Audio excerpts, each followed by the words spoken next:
5টি টিপস, যেই 5টি টিপস যদি কোনো পুরুষ অনুসরণ করে বা মেনে চলে তার যৌবন শক্তি 100% ফিরে আসবে। 1 নম্বরটা হচ্ছে ভোরবেলা সুবে সাদিক, ফজরে আজান শুনে ঘুম থেকে ওঠা।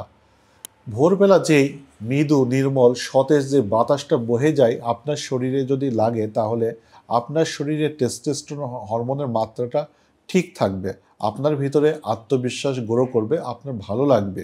এটা পরীক্ষিত আমল। যে সমস্ত পুরুষেরা সকালে নিয়মিত উঠছে, হাঁটাহাঁটি করছে, তাদের এটা খুবই ভালো একটা কাজ করে। আপনি নিজে পরীক্ষিতভাবে দেখবেন আপনার মর্নিং ইরেকশন হবে।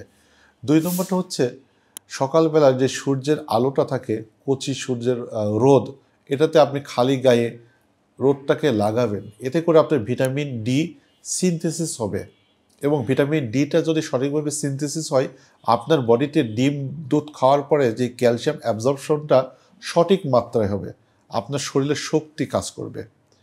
3 নম্বর যেই কারণে আপনার যৌবনটা ফিরে আসবে সেটা হচ্ছে ভিটামিন সমৃদ্ধ কিছু পুষ্টি গুণাগুণ সমৃদ্ধ যে খাদ্যগুলো রয়েছে, সেটা ফলমূল, টাটকা শাকসবজি রেগুলার খেতেই হবে। এবং পাশাপাশি সাপ্লিমেন্ট হিসাবে multivitamin, zinc tablet, E cap, vitamin C, এই সমস্ত সাপ্লিমেন্টগুলো আপনি রাতের বেলা একটা করে আপনি খেতে পারেন। যদি রক্তশূন্যতার সম্ভাবনা থাকে তাহলে আয়রন ট্যাবলেট খাওয়া যেতে পারে।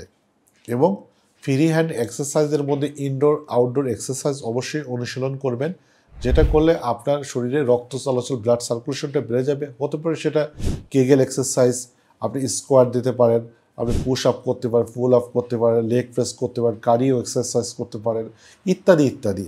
এছাড়াও সকালবেলা যখন আপনি ঘুম থেকে উঠছেন, খালি পেটে পর্যাপ্ত পরিমাণে বিশুদ্ধ পানি পান করবেন, সবরি কলা খাবেন, কালো জিরা, মেথি, এবং সাথে আপনি তরমুজ হতে পারে, বর্তমানে এইটা শেষের দিকে সিজনটা, আপনি আমরা খেতে পারেন, লেবু খেতে পারেন। এই খাদ্যগুলো খেলে আমাদের শরীরে রোগ প্রতিরোধ ক্ষমতাটা অনেক অনেক গুণ বেড়ে যায়।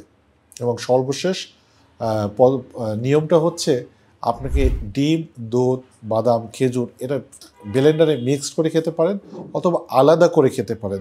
তাহলে ধীরে ধীরে আপনার ভিতরে যৌবন শক্তিটা অটুট থাকবে। হতাশ জীবন ছেড়ে দিয়ে পজিটিভ চিন্তা করতে হবে, মানুষের সাথে ভালো ব্যবহার করতে হবে। দেখবেন আপনার জীবনটা অনেক পরিবর্তন হয়েছে। আল্লাহর কাছে বারবার করে নিজের জন্য দোয়া করবেন, তওবা ইস্তেগফার করবেন, মানুষের উপকারে কাজে লাগবে। দেখবেন আপনার যৌবন শক্তি কখনো নষ্ট হবে না।